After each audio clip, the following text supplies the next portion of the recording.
The lost city of Aztlan brings us to number 10. Many people believe that the missing island of Aztlan is where the Aztec people began to form as a civilization prior to migrating to Mexico. There were a lot of tribes and hunters and gatherers, and Aztec people ruled a large empire in central and southern Mexico in the 15th and early 16th century. Since then, we have gathered a ton of information about how they used to live and what they accomplished, but little is known about their origin story. Aztlan is believed to be a mystical land, but a ton of others believe that this location exists and one day we will physically find it. There have been countless searches for this island, but we haven't been able to find it yet. If the lost city of Aztlan is found, we would uncover an insane amount of history and culture. Well, you know what, I hope this day comes sooner than later. Number 9 takes us over to Lion City in China. This place is often referred to as China's Atlantis City, and that's because this lost city is sitting at the bottom of a lake. This was once a thriving city that was known all over China. It can only be visited if you plummet 100 feet below sea level. And no, this city wasn't lost due to natural causes. This ancient city disappeared due to hands of humans. Although it sits deep underwater, it's still miraculously fully preserved. All of its structures, statues, memorials, and archways are still perfectly intact. It was rediscovered about 2 decades ago, and since then divers have been repeatedly making trips below to the surface to marvel at this beautiful lost city. Dwarka brings us to number 8. According to the local folklore in India, this was the hometown of Lord Krishna, and this place was believed to be an old wives' tale until the ruins of the city were discovered 131 feet below the ocean. These amazing ruins were found beneath the surface of modern day Dwarka, and the beauty of the city has baffled everyone, including experts. Marine archaeologists have found sandstone walls, a grid of streets, and remains of a seaport. They believe that the city was built 9,000 years ago. It's just amazing that we were able to discover the city that seems like it only existed in folklore. I wonder what else is out there just waiting to be discovered.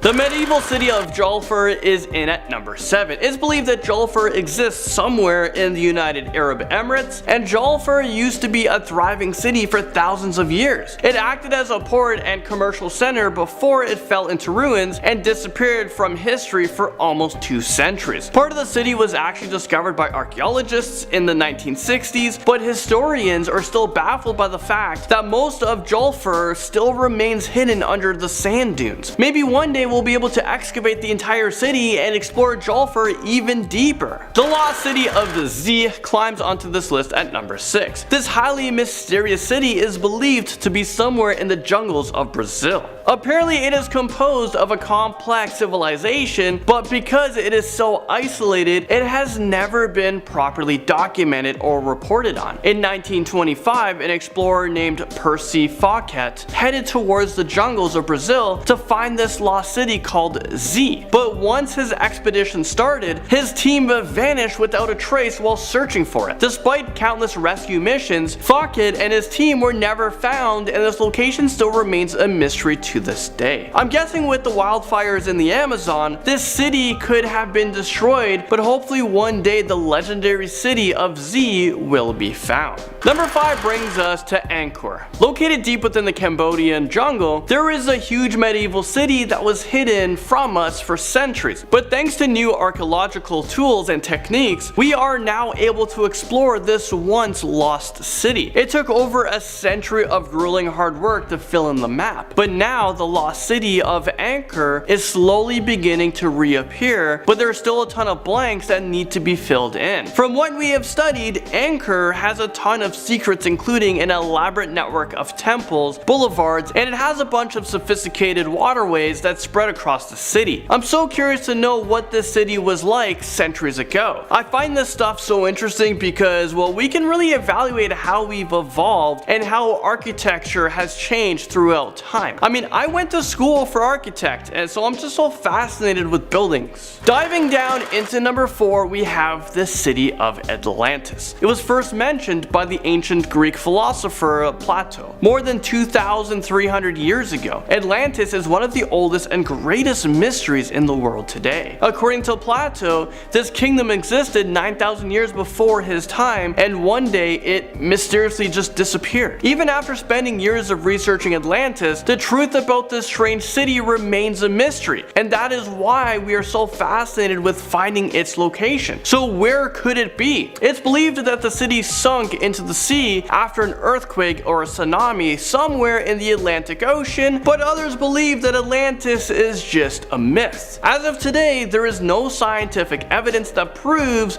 whether or not this mysterious city exists, but maybe Atlantis is somewhere at the bottom of the sea just waiting to be rediscovered. Let me know what you guys think. I think Atlantis is real. The lost land of Lyonese comes onto this list next up at number 3. There's a strong belief that this lost city is nothing more than a legend or myth, but there's still a small chance that it could be a reality. It is said that this city disappeared when it completely sunk into the ocean on November 11, 1099. If this mysterious city does exist, it would be quite large. Apparently, it contained 140 villages and churches, but thanks to a massive flood, the entire village was swallowed and engulfed in water. It is said that all the people and animals living on the land drowned, and once it was completely immersed in water, the land never re-emerged. There is evidence that shows that the sea levels back then would be considerably lower, so it is very possible that the city could have been occupied by humans. But since this city appears to be a legend, well, this location remains a mystery. A sacred city comes in at number 2. Dvaraka was recently rediscovered in the 1980s by scientists. The city is said to be a Hindu, Jainist, and a Buddhist sacred city that forms one of the 7 sacred cities of Hinduism. According to the ancient legend, this city was destroyed during a huge battle between Krishna and King Salva. The city was apparently destroyed by blasts of energy, and it was never seen again. That is until it was rediscovered by scientists, and they determined that the city was actually located where the legend described it to be. That is absolutely insane. Well, apparently this city could have been built around 9,000 years ago. I mean, how do people even know information like that? And if that's the case, this would make it one of the oldest cities on Earth. El Dorado is in at number 1. El Dorado is known as the lost city of gold. Now this is a city I want to find. It is believed to be located in the region of the Orinoco and the Amazon rivers. For hundreds of years, historians and treasure hunters have been constantly looking for the lost city of gold. And who could really blame them? Apparently it is filled with gold and other priceless jewels and treasures. I'm imagining that it looks like the Cave of Wonders, in Aladdin.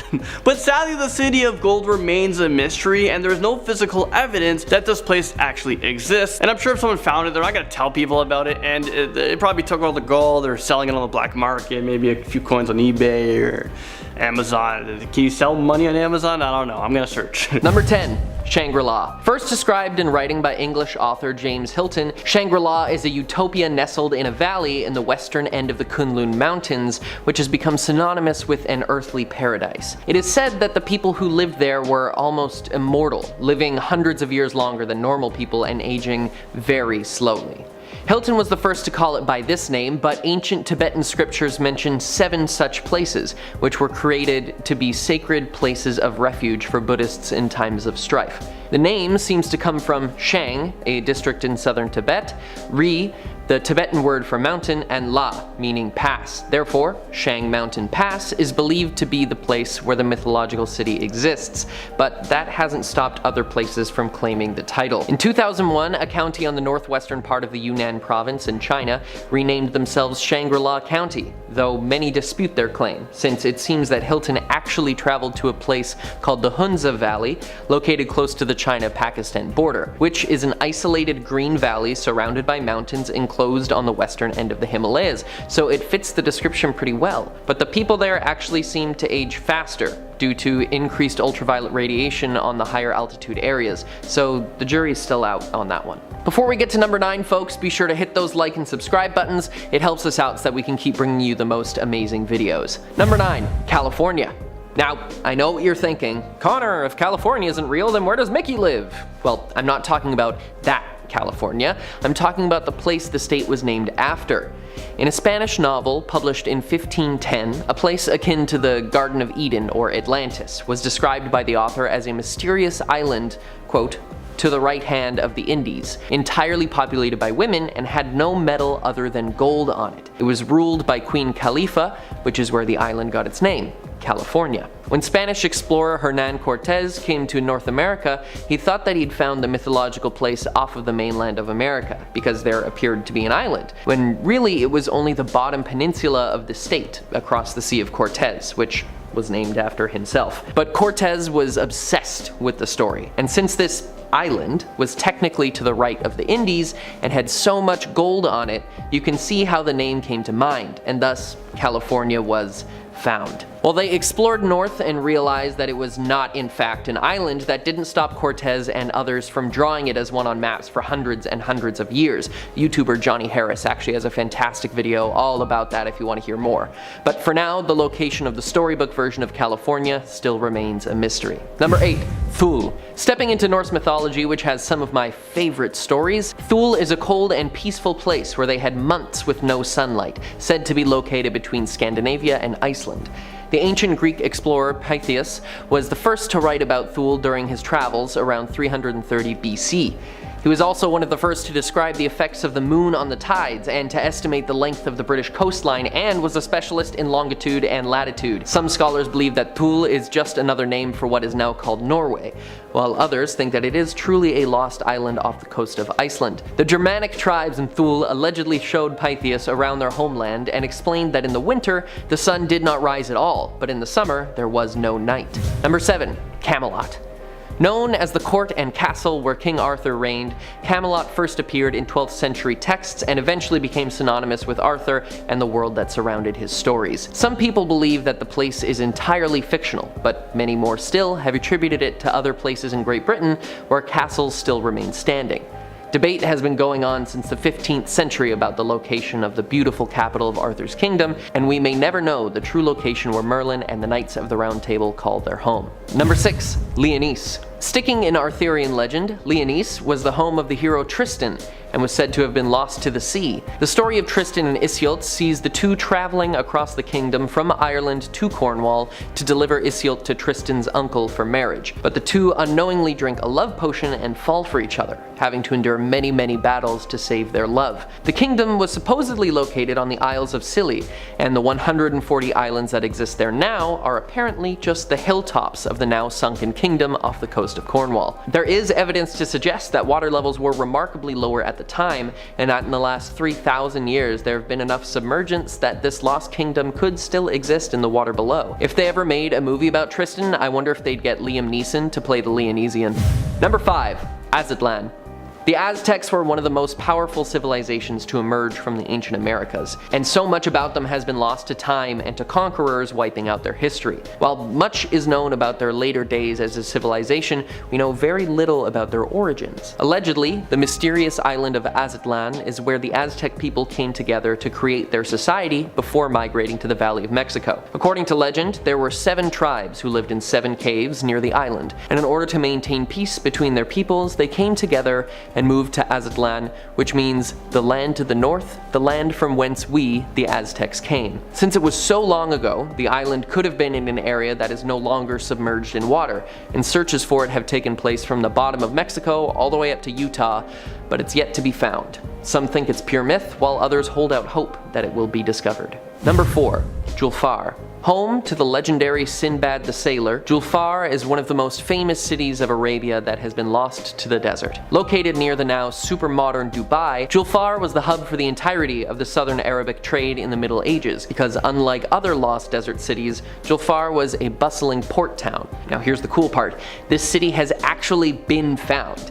In the 1960s, archaeologists discovered signs of settlement and civilization dating all the way back to the 6th century, and have since found countless residences, shops, and items which have helped us unearth the mysteries of this lost city. This find was very important because it helps historians fill out the timeline of the area, showing how neighboring towns received goods and made trades, as there were few port towns described or found before. Number 3. El Dorado. The very idea of a city made entirely of gold is enough to fascinate people. Add in the fact that the place has been lost and is awaiting a brave explorer to discover it, now you've got a legend. The origins of the tale come from the Muisca tribe in Colombia, and El Dorado doesn't actually refer to a city, but to the king at the center of the city or the society. The Muisca tribe had an affinity for golden treasures and often used them in rituals for their gods, and one of their most important rituals was conducted when they got a new king. The king would be stripped naked, covered in gold dust, and set on a raft adorned with gold and jewels to the middle of Lake Guatavita. The townspeople would then throw golden coins and trinkets into the lake to appease the gods, and the king would wash the dust off of himself in the lake, after which he was known as the Gilded One, or El Dorado. In 1545, conquistadors attempted to drain the lake to find the lost treasures and found gold along the edges of the lake, proving their theory. They used bucket chains to drain as much as they could, but they couldn't reach the center. And in 1580, a businessman tried to drain it again, and while lowering the water level and finding treasure along the edges, he too couldn't reach the center. And in 1965, the country of Colombia named Lake Guatavita a protected area, making it illegal to do any more searching. It is estimated that at the center of the lake lies what could amount to billions of dollars in ancient gold relics, but we will never know for sure. Number 2. Kalahari. In 1885, a Canadian entertainer and adventurer named Guillermo Farini, also known as the Great Farini, became one of the first Westerners to cross the unexplored and treacherous Kalahari Desert in southern Africa. When he returned to Canada, he wrote a paper and showed photographs of ruins he discovered which proved the existence of a civilization which had been lost to the desert sands. In his paper, he wrote, "We camped near the foot of it, beside a broken line of stone which looked like the Chinese wall after an earthquake, and which, on examination, proved to be the ruins of quite an extensive structure, in some places buried beneath the sand, but in others fully exposed to view." He continued on to say, "We traced the remains for nearly a mile, mostly a heap of huge stones, but all flat-sided, and here and there the cement perfectly plainly visible between the layers.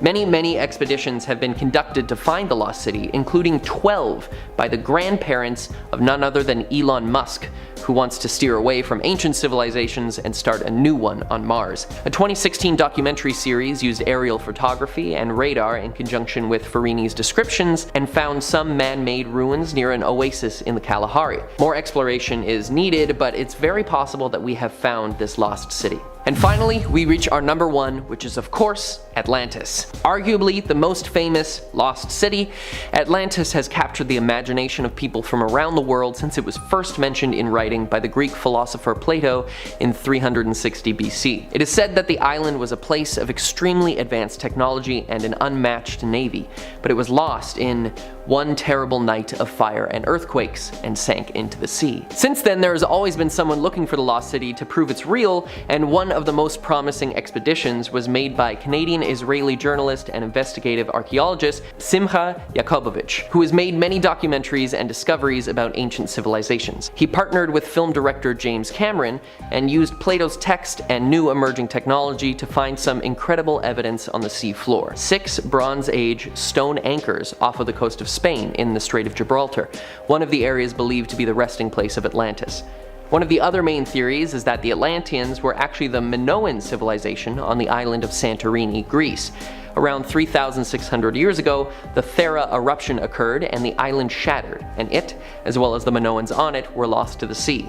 With the location and the way the island was lost being so similar to Plato's descriptions, this seems like a great candidate for the lost city of Atlantis. Starting off in our number 10 spot, we have Iram of the Pillars. This place is also known as Atlantis of the Sands, and it is a lost city or area that is spoken of in the Quran. In the Quran, it is said to be a place that is full of lofty buildings, and it was populated by a group known as Ad. The group had turned away from Allah, so the prophet Hud was sent to summon them back. The people did not listen or obey, and as a result, it is said that they were punished with a sandstorm being sent to the area for 7 days and 7 nights. In the end, the city is said to have vanished beneath the sands as if it never existed. In the 1990s, a team which was led by Nicholas Clapp, who is an amateur archaeologist and filmmaker, announced that they had found this lost city. It is said that this was done using NASA's remote sensing satellites, ground-penetrating radar, and images taken by the Space Shuttle Challenger. These tools gave them the opportunity to see old camel trade routes and where they they all once converged.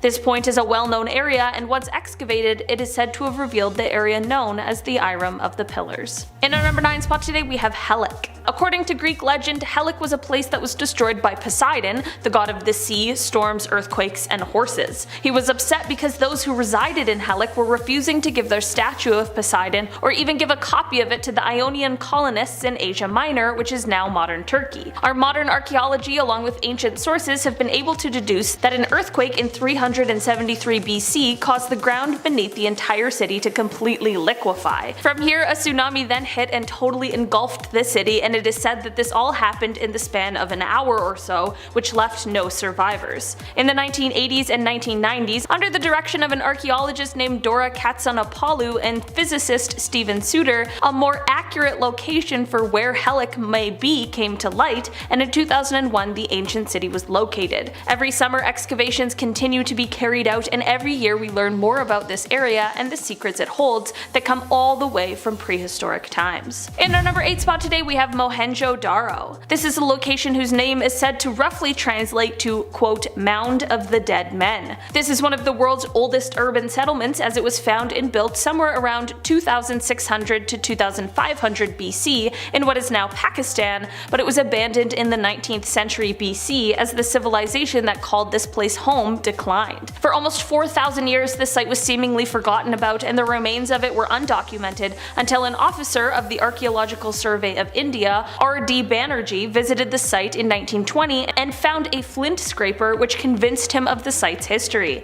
From here excavations of the site began, and as of the 1980s it was named a World Heritage Site. In our number 7 spot today we have Heraklion. Also known as Thonis to the Egyptians, this was an ancient city that was located near the mouth of the Nile River. Greek legend says that this was the city where Hercules took the first steps into Africa, as well as the place where Paris hid Helen before the Trojan War began. This is all to say that, to legend, this city was super important, but aside from the legend, no one knew where this place was or how to find it. Well, just over 2,000 years ago, it turns out that either an earthquake, a tsunami, or a combination of the two hit the city and submerged it underwater. It used to be believed that this place and Thonis were two separate places, and that both were located on what is now Egyptian mainland, but neither of those things turned out to be true. In reality, in 1999, after 5 years of searching, archaeologist Frank Gaudio located the ruins of the city underwater as they had been submerged in the ocean. Since then, excavations and explorations of the ancient city have taken place, and it was stocked full of some incredibly cool treasures from thousands of years ago. In 2010, a type of ancient Nile riverboat was found here, and even just a few months ago in August of 2021, it was announced that wicker baskets that contained fruits of the dome palm tree as well as grape seeds that date back to the early 4th century BC had been found among the ruins. In our number 6 spot today we have Sigiriya. In 1831 it is said that Major Jonathan Forbes of the 78th Highlanders of the British Army was on horseback and on his way back from a journey when he spotted the bush-covered summit of Sigiriya. In the 1890s, archaeological work slowly began on the site, but Harry Charles Purvis Bell was really the person who began to start large-scale work on the area. The Cultural Triangle Project, which was launched by the government of Sri Lanka, began to really focus their attention to the area in 1982, and for the first time archaeological work began on the entire city. Basically, the city consists of an ancient citadel that was built by King Kashyapa in the 5th century. There is an upper palace on the top of the rock and mid-level terraces. There are moats and walls and gardens that extend out from the base of the rock. The location once served as a palace and a fortress, but it was abandoned after the king's death. Not only is this now a World Heritage Site, but it is also one of the best preserved examples of ancient urban planning. In our number 5 spot today we have Taxila. This location was established in 600 BC and was abandoned somewhere around 500 AD, and it remained unidentified until 1863 AD when Alexander Cunningham, the founder and the first Director General of the Archaeological Survey of India, realized that the directions to get to Taxila were being misinterpreted. The site was first excavated by John Marshall, who worked there for 20 years. This area has become famous because it holds the remains of several settlements, the earliest of which dates back to around 1000 BC. This location was designated as a World Heritage Site in 1980 for a multitude of reasons, but perhaps most importantly because the ruins of the 4 settlements throughout history reveal the pattern of urban evolution through more than 5 centuries, and the value of that kind of insight cannot be overstated. There are even accounts which claim that the University of Ancient Taxila was one of the earliest universities in the world, which is unbelievable. In our number 4 spot today we have Machu Picchu. For this one we have another one of the most famous and well-known lost cities, Machu Picchu. This site was built over 500 years ago and it was once known as the lost city of the Inca until the modern discovery of it came in 1911 by archaeologist Hiram Bingham. Him and his team actually stumbled upon it almost accidentally while looking for another ancient city. Machu Picchu was built by the incredible Incas who have surprised us in our modern times many times with their unbelievable technology and abilities that they had all those years ago. It is believed that this place may have been built for the Inca emperor as a sort of estate. Machu Picchu was built in 1450, but it was abandoned about a century later at the time of the Spanish conquest. As of 2007, it has been voted one of the new 7 wonders of the world, and work continues to be done on it to maintain and restore this wonderful location. In our number 3 spot today we have Pompeii. One of the most famous lost cities ever, the Roman city of Pompeii was destroyed in 79 AD when the eruption of Mount Vesuvius exploded and volcanic ash was strewn about the city. Fast forward all the way to 1748 when the Duke of Naples had a summer palace built just 24 kilometers south of Naples on Italy's west coast. Through the construction, as those working on the palace began to dig, they started to come across buildings and streets, and from here, once news spread, people began to flock to see the area, and it was realized that what had been uncovered was the lost city of Pompeii. Throughout the Victorian times, people would come to see as more of this town was uncovered, and they found an amphitheater, a forum, houses and shops, everything you'd expect a town to have. This one was just ancient and buried. Now the ancient city of Pompeii is one of the most visited tourist attractions in the entire world, and excavations still continue on with secrets always being revealed. In our number 2 spot today we have Skara Brae. This was an area that is located in Scotland, and it was found in an exceptionally surprising way. In 1850 there was a huge storm that hit Scotland, and it was so bad that around 200 people passed away from it. The next day, however, once the storm had passed, residents of the Orkney Isles began to notice that part of a cliff had dislodged, but it uncovered a sort of hidden settlement. Tests were able to date this site back from 3200 BC to 2200 BC, and it was shown to have been inhabited for about 600 years. There were round stone homes here, and the roofs were made out of whalebone and peat.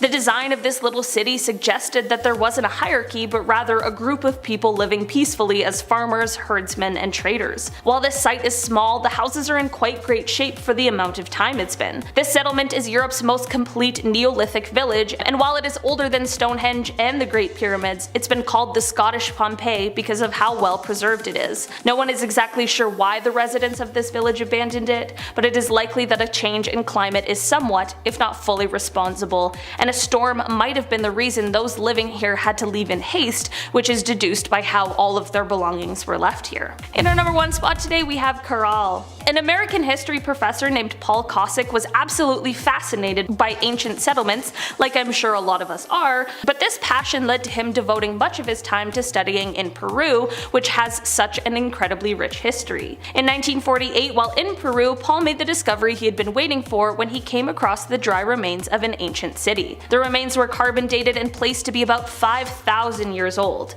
This city was once the home to around 3,000 inhabitants pre-Inca, and this was already a thriving location while the pyramids were being built. That is how old this settlement is. It appeared to be quite a peaceful place as there were no obvious signs of battles or weapons, but among the remains were homes, plazas, temples, and an amphitheater. It is said that the city was abandoned in 2000 BC, and in 2009 AD it was made a World Heritage Site. Starting off this countdown we have Port Royal, Jamaica.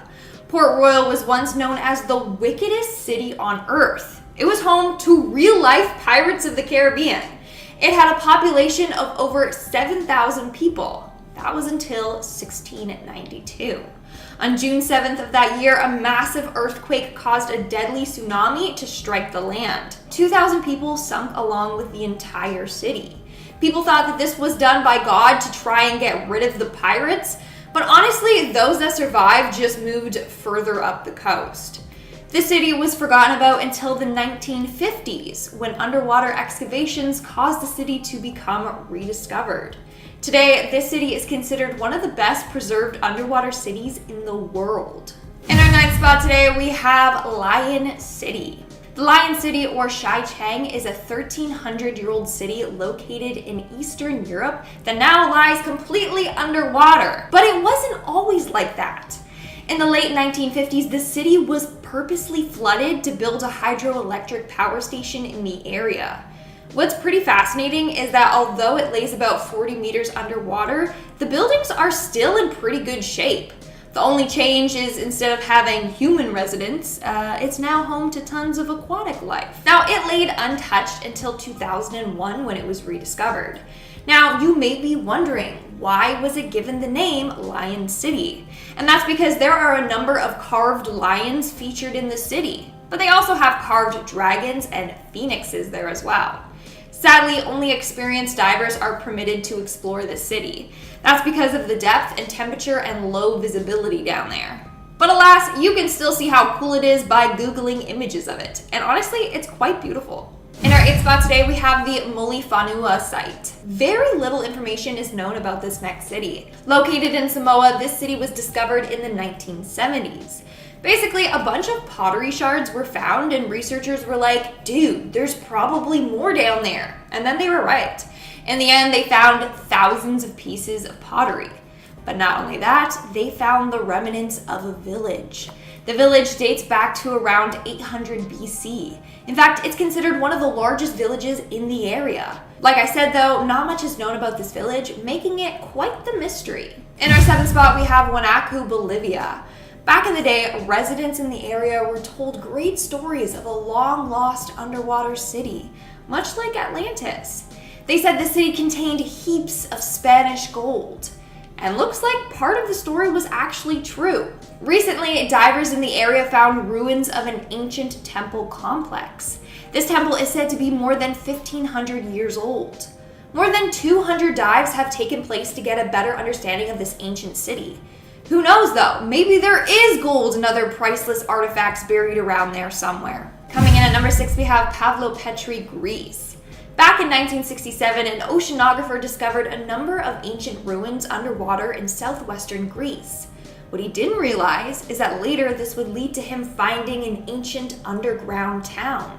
In fact, this is considered the oldest underwater city. It dates all the way back to the Bronze Age. It was believed to have been above water from the 3rd millennium until 1100 BC. What's crazy is that there's almost an entire complete city underwater. You got streets, buildings, churches, gardens, tombs, you name it. It really is breathtaking.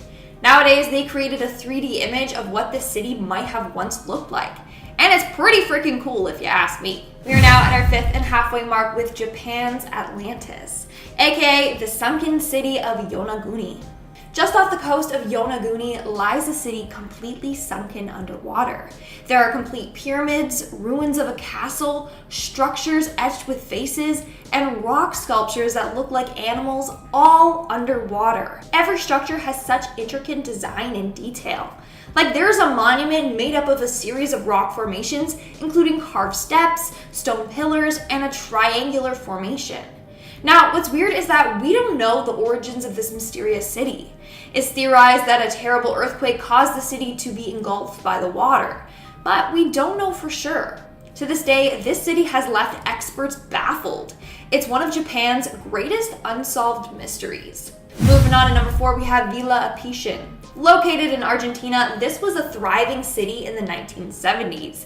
It was home to about 500 residents, and they had about 300 businesses there. That was until the late 1980s when it sank completely underwater. During that time, they were receiving far more rain than usual. Soon, the lake around them began to swell. It ended up breaking the dam and sinking the entire city.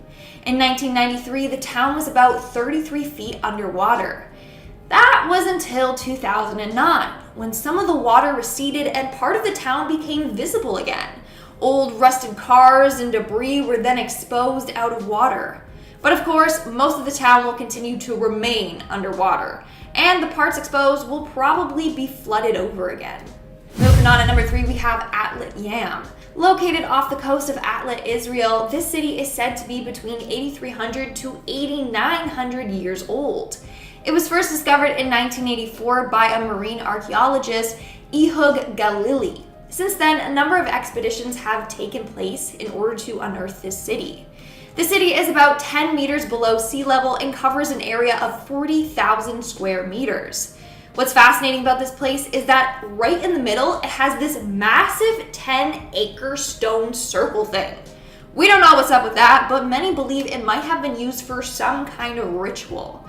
Over the years, a number of houses, graves, and wells have been discovered in this city. Scientists believe that the city was struck by a tsunami which caused a volcanic eruption, causing the city to flood and then sink. In our second spot, we have Dwarka, India.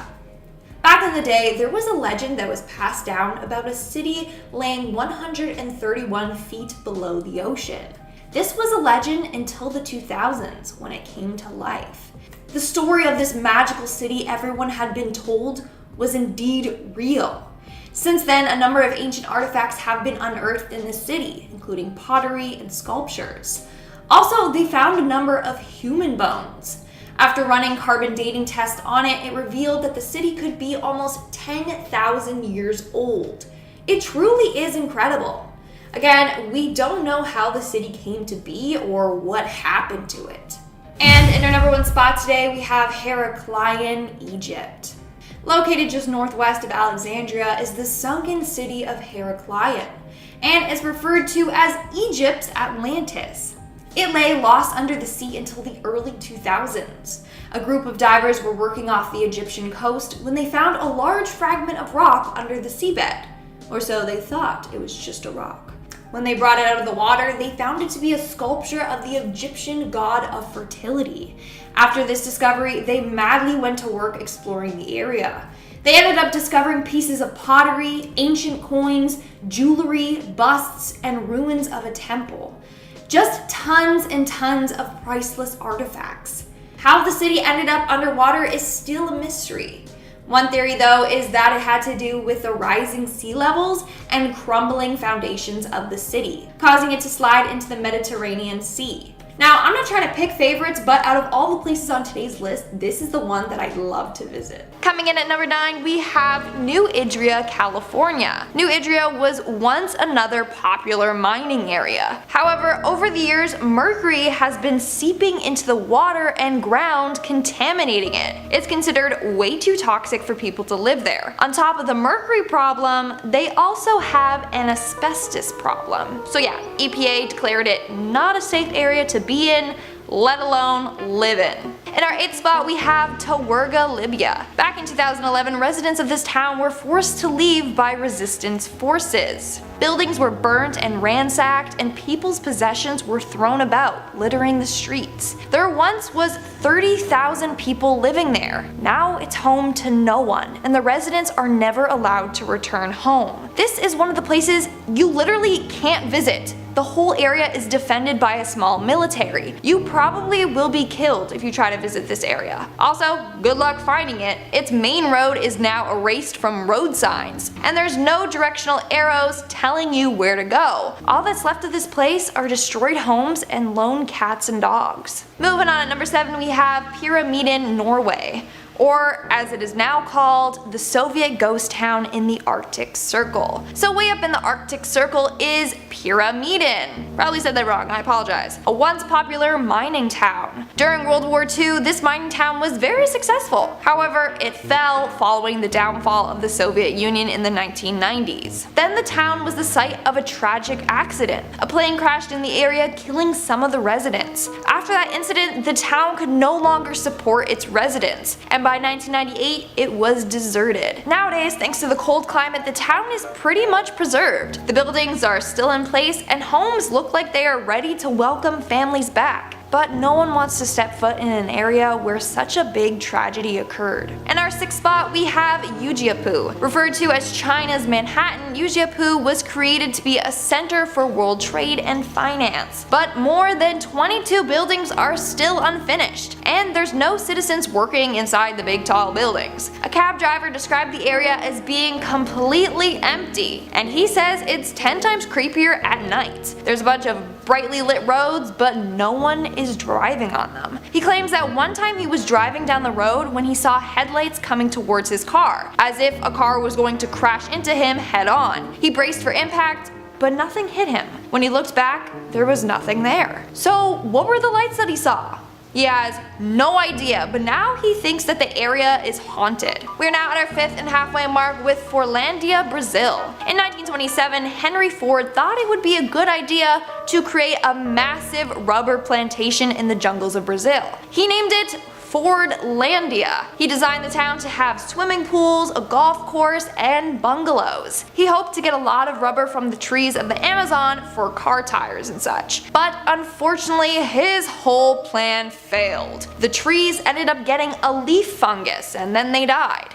Then his team and him kept getting into multiple disputes with the Brazilian laborers. So in 1945, he canceled the plans and sold it to the Brazilian government. All that remains are a couple of structures overgrown by nature. In our 4th spot, we have Pitcher, Oklahoma. Pitcher, Oklahoma was once a popular lead and zinc mining town. In fact, it was home to a number of families. But in the mid-90s, a third of the younger population suffered from lead poisoning, and they were experiencing cognitive issues. But they kind of just ignored that and continued living there until 2006. That's when it was discovered that 80% of the buildings were pretty much going to collapse at any time. In fact, one motorist died after driving into a huge hole in the ground. After they discovered that, the population dropped to only 20 people. People fled like crazy. They got the heck out of there. In our 3rd spot, we have Sanchi Pod City. Located just outside of New Taipei, this city is filled with pretty weird styled homes. These homes literally look like UFO pods stacked on top of each other. In fact, it has been nicknamed the UFO houses. So construction of the city began in 1978, and it was meant to be like a vacation resort area. But a lot of bad things happened in the area, which stopped construction. Several fatal car accidents occurred near the construction sites, and then they lost a lot of investments. So the whole thing just came tumbling down. Now it's said that the area is cursed with bad luck. This is because they bisected a Chinese dragon statue near the front gates. By doing so, it's bad luck, and that's why the project was never finished. In our 2nd spot, we have Kentubik, Uzbekistan,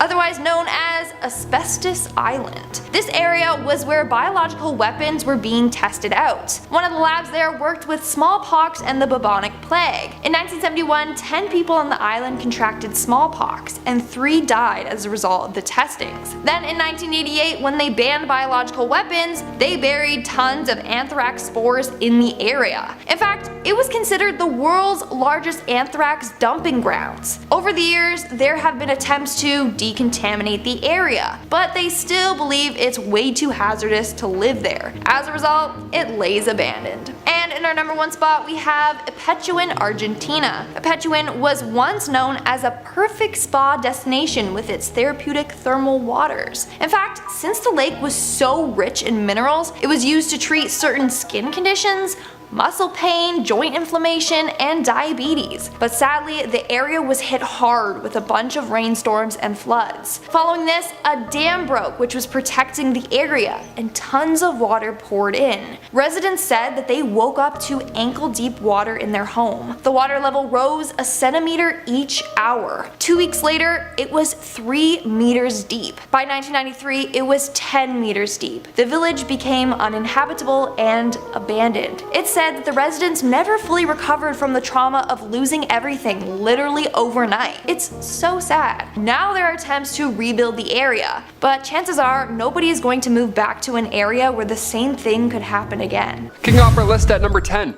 Athens, Greece. Of course, Athens is the largest city in Greece, and of course, if the Olympics are any indication, Athens is quite old. It's been around for a while. People have been hucking javelins for quite a few years. One of the oldest cities in the world, being inhabited for around 7,000 years.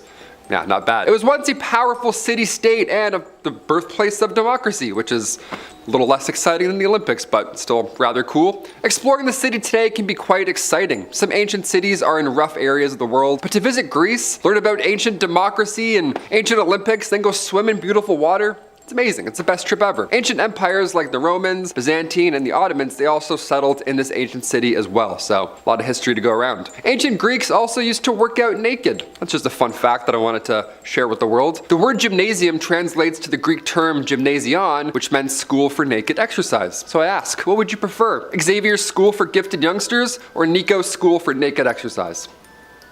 It's 50-50. Number 9. Ray, Iran. Ray is the oldest city in the province and one of the oldest cities on the planet with evidence of inhabitants going back as far as 6000 BC. It's like 8,000 years ago. I can't even fathom that. The Avesta are these ancient scriptures of Zoroastrianism. Now, Arabs took control of the city in 641 AD, and it was almost destroyed by the Mongols later in 1220. Now, somehow, after all of that, there's still historical monuments that still stand to this day. And that includes the 12th century Tigral Tower and an excavation site where 7,000-year-old artifacts were initially discovered. That's so old. Number 8. Fayum, Egypt. We kicked our list off with ancient Greece, so it's only a matter of time before we get into some ancient Egyptian goodness. The oldest city in Egypt, and one of the oldest in Africa, is the city Fayum. Fayum was founded around 4000 BC, and it's located 62 miles southwest of Cairo. Now, Fayum is in a historical spot. It's located in an area that was once the ancient city of Crocodilopolis, whose inhabitants once worshipped a sacred crocodile named Pashukos. How amazing is that? I feel like the pyramids and the tombs in Cairo are all the talk, but Fayum? It's an ancient relic. Go there instead. Today, the Fayum is home to markets, mosques, and baths. Worth a visit if you're doing a big trip. Don't forget about sacred crocodiles when planning your itinerary. Pyramids, then crocodiles. 1, 2, boom. Number 7. Halakeh, Turkey. According to Greek legend, Halakeh was a place that was destroyed by Poseidon himself, aka the god of the sea, storms, earthquakes, and horses. See, what happened was he was upset because those who resided in Halakeh were refusing to give their statue of Poseidon, or even a copy of it, to the Ionian colonists in Asia Minor, which is now modern-day Turkey. Our modern archaeology, along with ancient sources, have been able to deduce that an earthquake in 373 BC caused the ground beneath the entire city to completely liquefy, which is, well, that's horrifying. And then from here on, a tsunami then hit and totally engulfed the city, and it's said that this all happened in the span of 1 or 2 hours, which sadly left no survivors. In the 1980s and 1990s, under the direction of archaeologist Dora Katsanapopoulou and physicist Steven Suter, a more accurate location of where Halakeh may be came to light in 2001, and the ancient city was finally located. Number 6. Caral, Peru. An American history professor named Paul Kossak was absolutely fascinated by ancient settlements, as many of us are. But this passion led him to devoting much of his time to studying in Peru, which has, well, such an incredibly rich history already. In 1948, while in Peru, Paul made the discovery that he's been waiting for his entire life. He came across the dry remains of an ancient city. The remains were carbon dated and placed back to around 5,000 years old. The city of Caral was once home to around 3,000 inhabitants pre-Inca. This was already a thriving location while the pyramids were being built. That's how old the settlement is. It appeared to be quite a peaceful place, as there were no obvious signs of battles or weapons, but among the remains were homes, plazas, temples, and an amphitheater, so pretty nice stuff, all things considered. It's said the city was abandoned in 2000 BC, and in 2009 AD, it was made a World Heritage Site. Number 5. Machu Picchu, Peru. For this one, we have another one of the most famous and well-known lost cities, Machu Picchu. This site was built over 500 years ago, and it was once known as the lost city of the Inca until the modern discovery of it in 1911 by archaeologist Hiram Bingham changed the game. Him and his team actually stumbled upon an ancient city almost accidentally. They were looking for another ancient city, and then they found another one. That's kind of a win, I don't know, or a loss, not really sure. Machu Picchu was built by the incredible Incas who have surprised us in our modern times. Many times with their unbelievable technology or abilities that they had all those years ago, somehow we're still uncovering secrets. It's believed that this place may have been built for the Inca emperor as a sort of estate almost. See, Machu Picchu was built in 1450, but it was abandoned about a century later at the time of the Spanish conquest. And as of 2007, it has been voted one of the new 7 wonders of the world, and work continues to be done on it to maintain and restore this wonderful location. Number 4.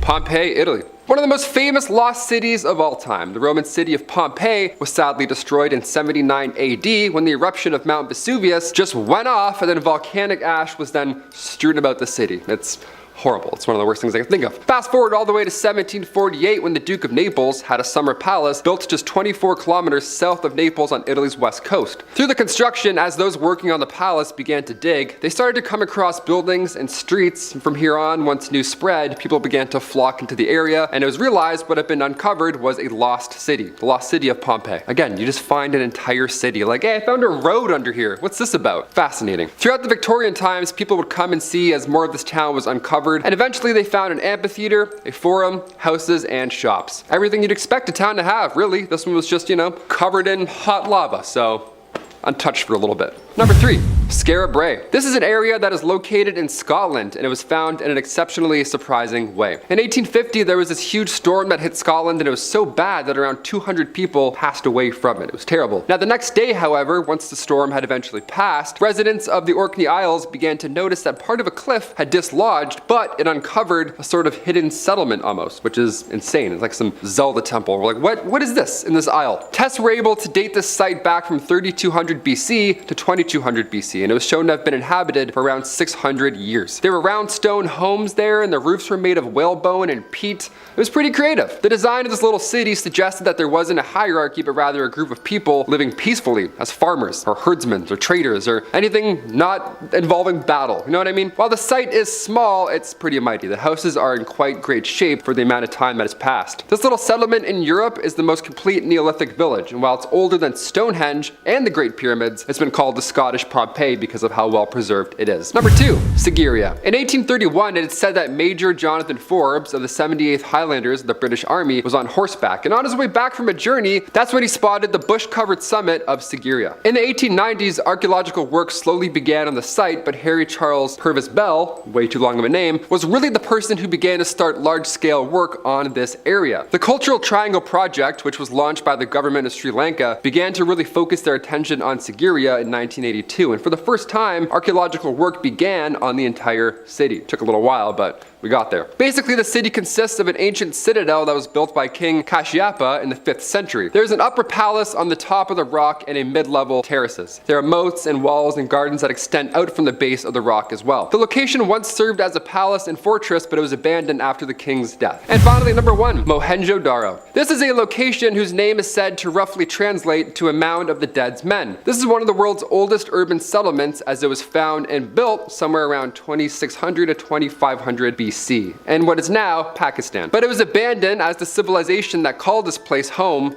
declined. For almost 4,000 years, this site was seemingly forgotten about, and the remains of it were undocumented until an officer of the Archaeological Survey of India, R.D. Banerjee, visited the site in 1920 and found a flint scraper, which then convinced him of the site's rich history. And from here, excavations of the site began, and as the 1980s kicked off, it was named a World Heritage Site, officially. Starting off this countdown, we have Kennecott. And I'm sorry in advance if I say any of these names wrong. I suck at pronunciation. We've been through this. Located in Alaska, this city was once filled with millions of dollars worth of copper ore. So when copper ore was first discovered on the land, workers set out to create a mine and track system. However, during this construction, tons of individuals lost their lives. Then when the mine was opened, tons of miners also lost their lives. Miner 49er. Sorry, I just thought of that. It's from Scooby-Doo. Miner 49er. Man. This is when the haunting started. People in the mines reported hearing cries for help from the dead miners, and their tools would mysteriously vanish into thin air. Another creepy thing that would happen is tombstones would just suddenly disappear. Apparently, travelers would see tombstones while passing through,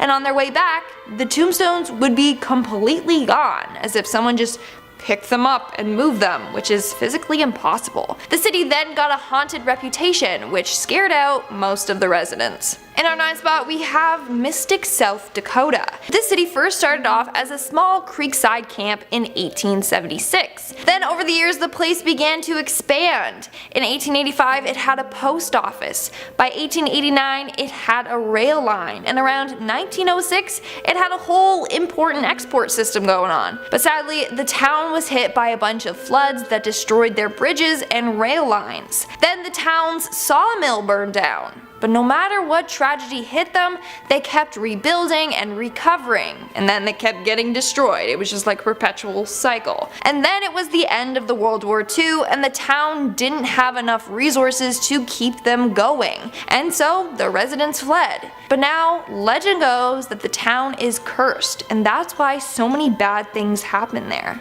In our 8th spot, we have Colemanskop. Back in the early 1900s, after the first diamond was found in the area, tons of people moved to this area in hopes of also discovering diamonds. The city then became a very bustling area. There was a casino, movie theater, and school. But sadly, by the 1950s, the diamond supply was depleted and a lot of people left the area and moved elsewhere to find more diamonds. Now the city is completely abandoned and most of the buildings are flooded with sand. And I'm not talking about just like a little bit of sand here. No, there's so much sand everywhere, it's tall enough to cover your knees, which makes chances to revive the town very unlikely. Moving on to number 7, we have North Brother Island. North Brother Island is a 20-acre island located in New York City's East River. The island once was home to Riverside Hospital, which was built to quarantine people with smallpox. Since the island was so isolated from others, they thought it would be perfect to house the sick there away from everyone. In fact, Typhoid Mary spent some time there herself. Mary Malone, otherwise known as Typhoid Mary, was a cook that worked for a bunch of different families. She got her name because she was an asymptomatic carrier of the typhoid germ. As a result, she infected 51 individuals and killed 3.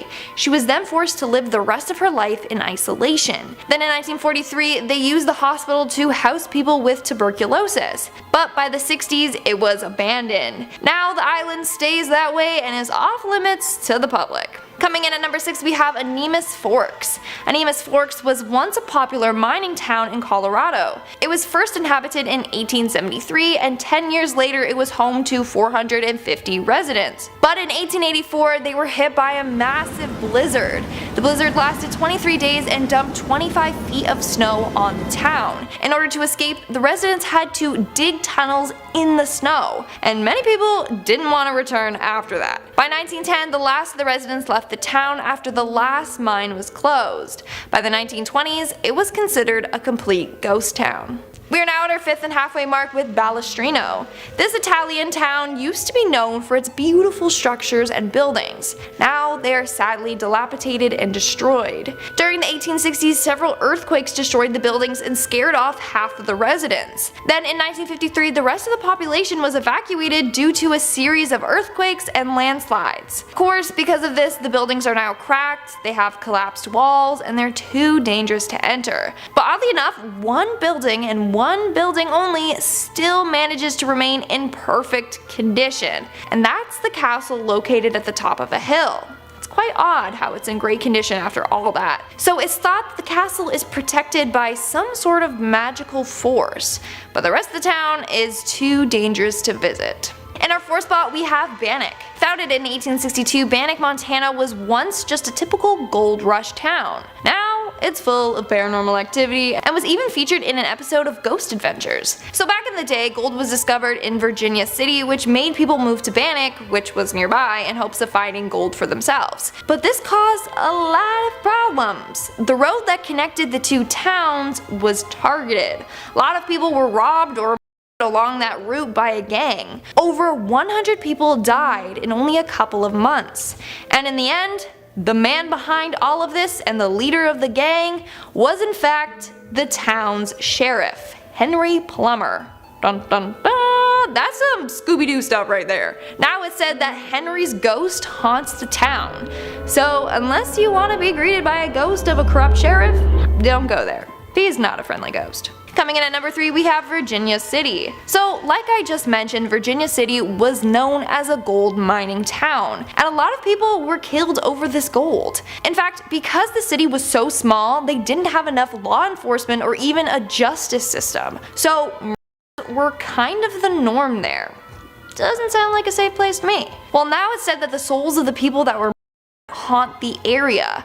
People have seen ghostly apparitions by the hanging house and by the cemetery. They also have heard mysterious voices coming from within the opera house. And one visitor was even locked inside of a room by a spirit. Now, if you are really that intrigued to visit this haunted location, they do offer tours every so often, so there you go. But make sure you bring your holy water and Bible because there's a lot of ghosts there. Starting off this countdown, we have St. Elmo. St. Elmo, originally known as Forest City, was once a very popular mining town in Colorado. They had about 2,000 people living there when the mines opened. However, in the early 1920s, the mining industry started to decline, and slowly people packed up and left. However, it's not completely abandoned. Apparently, a couple of people still live there, but it's said that this place is haunted. In fact, it's said that it is home to some of the most paranormal activity in the state. Maybe it's a good spot for paranormal investigators, but not the best area to live in. I mean, I wouldn't want ghosts for neighbors. I mean, maybe I would, if they were friendly ghosts that kept noise levels down, then sure. Moving on at number 9, we have Krakow, Italy. Krakow, Italy was founded in the 8th century. However, it now lays abandoned due to a series of destructive natural disasters. The first natural disaster occurred in 1963 when a bunch of landslides affected the area. This was a result of the city being built on a cliff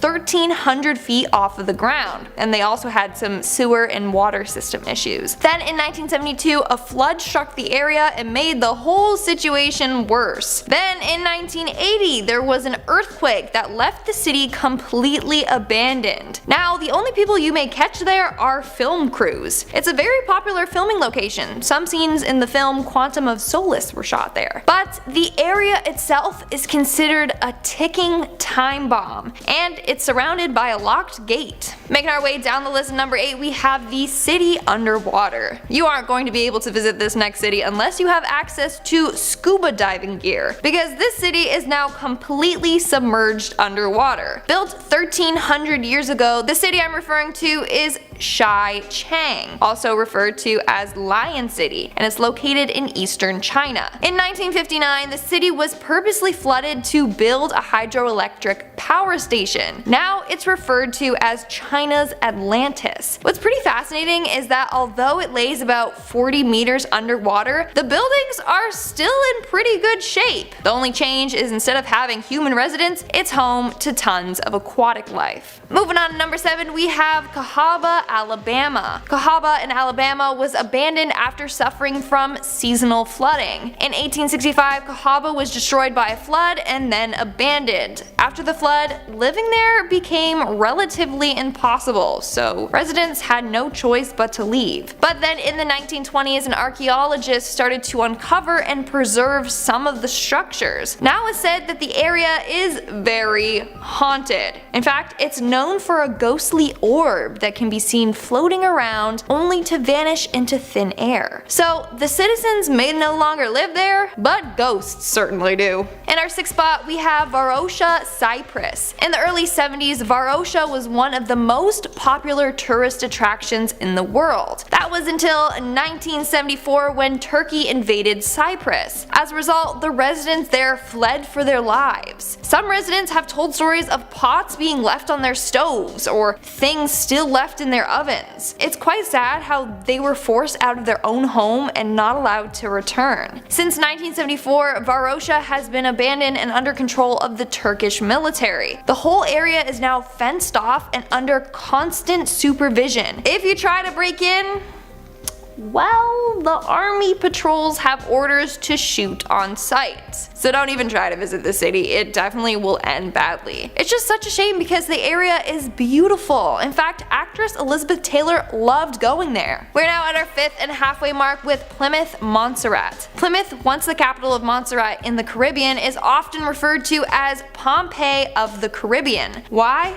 Well, in 1996, a volcano erupted, causing a mass evacuation. A few months later, some residents returned, but were welcomed with another eruption. On June 25th, 1997, this eruption killed 19 residents and destroyed the island's airport, trapping many others from fleeing. Eventually, Plymouth was evacuated again, but this time, no one dared to return. Everything was destroyed. In fact, 80% of the town is currently covered in ash. Pictures show homes completely buried with only their roofs sticking out. It's quite sad and scary. Moving on to number 4, we have Centralia. Centralia is an abandoned town located in Pennsylvania. It was once a populated town, however, a lot of residents were forced to leave due to unsafe living conditions. This all started after a coal fire ignited underground. This fire has been burning for almost 50 years, and it's predicted to continue on for another 200 years. As a result of this fire, tons of sinkholes have formed, hot smoke is released underground, and carbon monoxide has filled some residents' basements. In some parts of the town, it's said that the ground beneath them have reached up to 900 degrees Fahrenheit, which is about 400 degrees Celsius for us Canadians. Now, the US government is trying to erase any history of this city. They took away any signs directing people to this town, removed the town's zip code, and forced most of the residents out, except for 7 residents that are happy living in their deadly town and refuse to move out. Coming in at number 2, we have Wittenoom, Australia. Located north-northeast of Perth, Australia, Wittenoom is considered one of Australia's deadliest towns. And you would think it would have to do with Australia's massive and deadly insects, but surprisingly not. In fact, it's because of its blue asbestos. In 1937, blue asbestos was discovered in the city's gorge. Years later, miners were unearthing tons of asbestos from the ground. It wasn't until 1978 that the government started pushing people out of their homes. They realized how deadly it was for them to be living there. It was increasing their risk for cancer. And in some cases, people were already developing lung cancer just from living there. It would cost the town about $2.43 million to rid the town of asbestos. So instead of doing that, they just shut the town down completely. In 2006, the government turned off the power to the town and had its name removed from maps and road signs. In fact,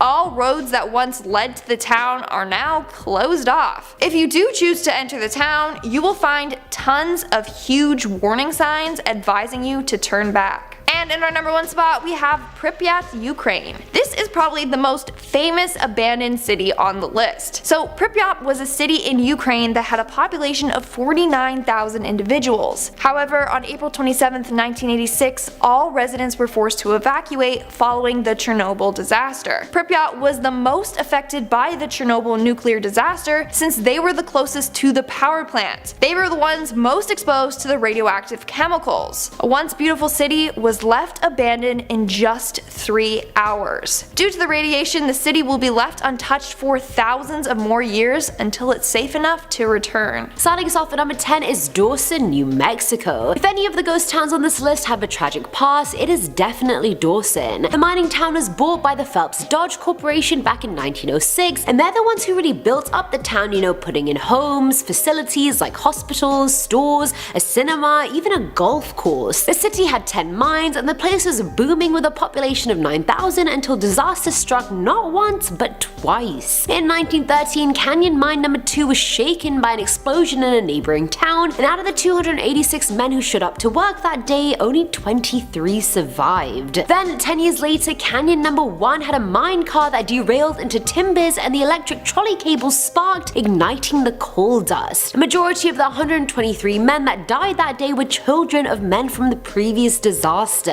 Parts of the city's population moved after each explosion, and the demand for coal also declined quite quickly. By 1950, the last mine in Dawson was closed and the whole area was sold and the structures demolished. The town was just kinda left to rot. What's especially creepy about it though is the 400 white crosses in Dawson Cemetery that symbolize the miners who died. Imagine not knowing it was an abandoned city and just going there and seeing that. Be like, huh? At number 8, we have Bodie, California. Located east of the Sierra Nevada mountain range, Bodie struck gold in 1859, literally, but the hyperactive around the town started actually growing after the Standard Company took things over in 1876. Within 3 years, the population had risen to about 7,000 to 10,000 people, and there were like 2,000 buildings in the city. But by the end of the 1870s came with a savage winter which killed hundreds of people through disease and exposure. Explosions and accidents in the mine also added to the death toll. The potential of the city brought in gamblers, miners, and other corrupt businessmen, and because of that, there were around 65 saloons, gambling halls, brothels, opium dens, and more. Some of their breweries were open 24/7, which back then was insane. But for that reason, the town's reputation started going down. Violence was at an all-time high. Someone would get killed or robbed every day, and street fights were a daily occurrence. By 1881, it was described by Reverend F.M. Warrington as a sea of sin lashed by the tempests of lust and passion. Sounds like the Las Vegas of that time. By 1912, the city started declining as mining profits decreased as well. Within a few years, the newspaper, railway, and last mine had all closed down, and by 1915, it was a ghost town, and it was actually named a National Historic Landmark in 1961.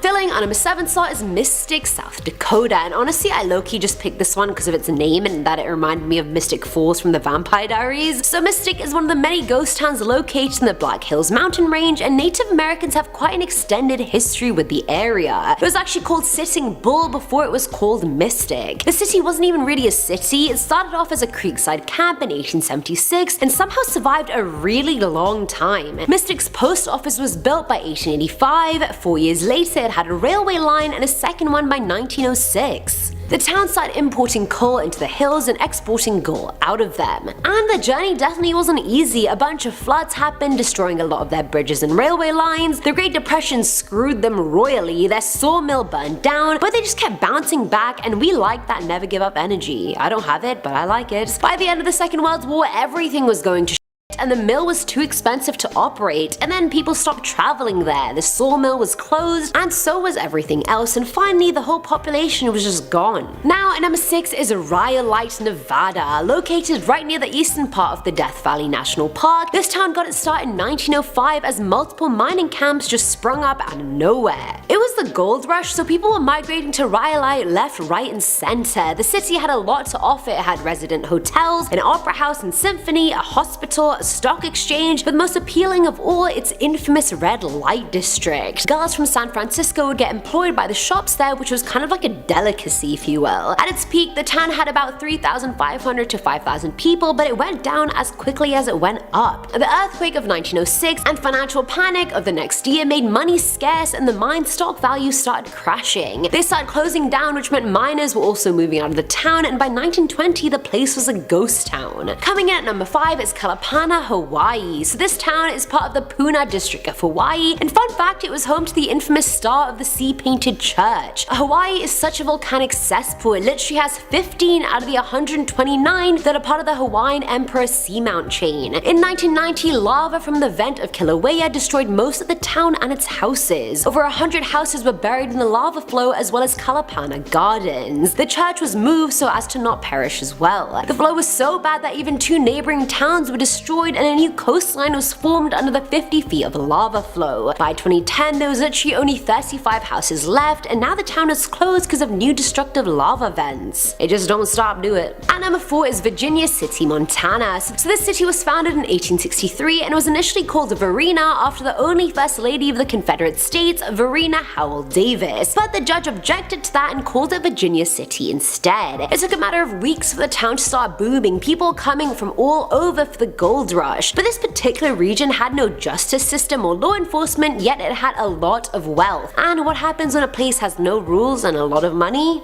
A lot of Criminal activity was at an all-time high. Road agents were killing and robbing people on the roads everywhere. They killed more than 100 people in a year. At its peak, it had 10,000 people, but of course when the gold ran out, so did the appeal of the city. By the 1940s, Virginia City had become a ghost town and was bought by Charles and Sue Bovee, who started maintaining the ruins, and by the 50s, it was good for tourism. Fun fact, the frontier woman Calamity Jane lived there as well. Woohoo! Filling at number 3 slot is Shaniko, Oregon. Now plot twist, unlike nearly every single town on this list, Shaniko wasn't a mining town. It was for ranchers and was once called the wool capital of the world. People started making camps wherever they could find water, and it was actually initially called Cross Hollow and started properly booming at the start of the 20th century. The town was used as a transportation hub and was a center of sheep, wool, wheat, and cattle production. Their sales were like 3 and 4 million annually just for wool, which is incredible. At the start of the 1900s, there were 2 fires in the business district that ruined any extra hype about the city, and that's what jump-started it into decline. The place had been a ghost town since the 50s, but all the buildings are still there. The hotel, Sage Museum, Shaniko School, the ice cream shop Goldie's, and more. Now at number 2 is Kennecott, Alaska. So this was more of an abandoned mining camp than it was a huge city, but it was still kinda like a little town. Located next to Kennecott Glacier, a duo of prospectors traveled to the area in 1900 and found a bunch of malachite.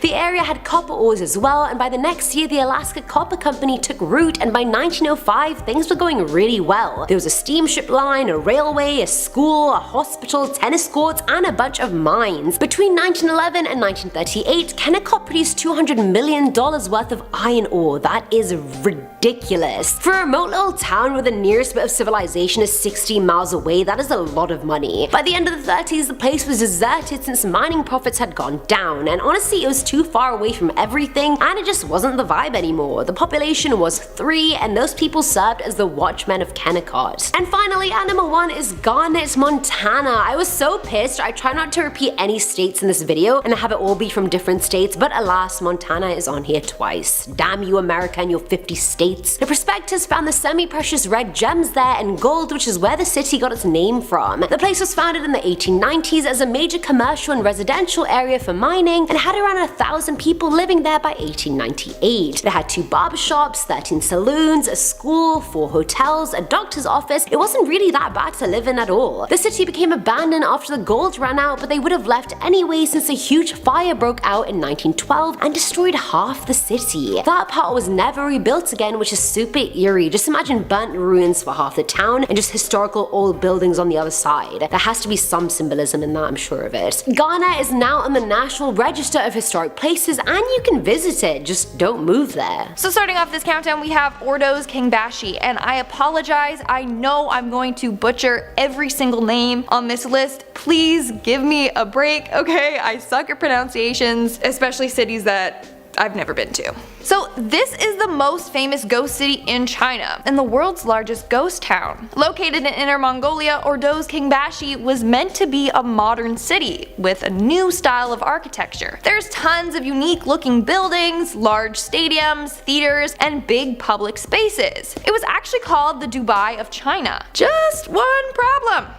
It lacks people. The city was built for 300,000 people, but only 70,000 ended up moving to live there. Then, after running out of funding, construction on the city just stopped. Nowadays, there are tons of unfinished and empty apartments. Now it's called a modern ghost town, a stillborn city and a failed utopia. If you travel the area, it is beautiful with its buildings, but the silence and the emptiness is very frightening. Not only that, but beneath the streets is a whole underground parking system, which will give you nightmares. It looks like a giant underground doomsday bunker. Moving on to number 9, we have Tianducheng. The Tianducheng is known for being a copycat of Paris. Seriously, it was designed to look like as if you are in Paris. The streets look just like the ones in France, and they have a replica of the Medici fountain. To top it all off, they even have their very own Eiffel Tower. But sadly, it wasn't as successful as they hoped. And now many of the buildings remain deserted. Now people think of it as a creepy version of France. Many visitors feel uneasy walking down the streets. The once beautiful city now has stores with cracked and worn paint, and has a bunch of creepy statues with eyes that look like they follow your every move. In fact, some stores are nothing more than walls that they painted to look like stores and storefronts with like windows with merchandise in the windows.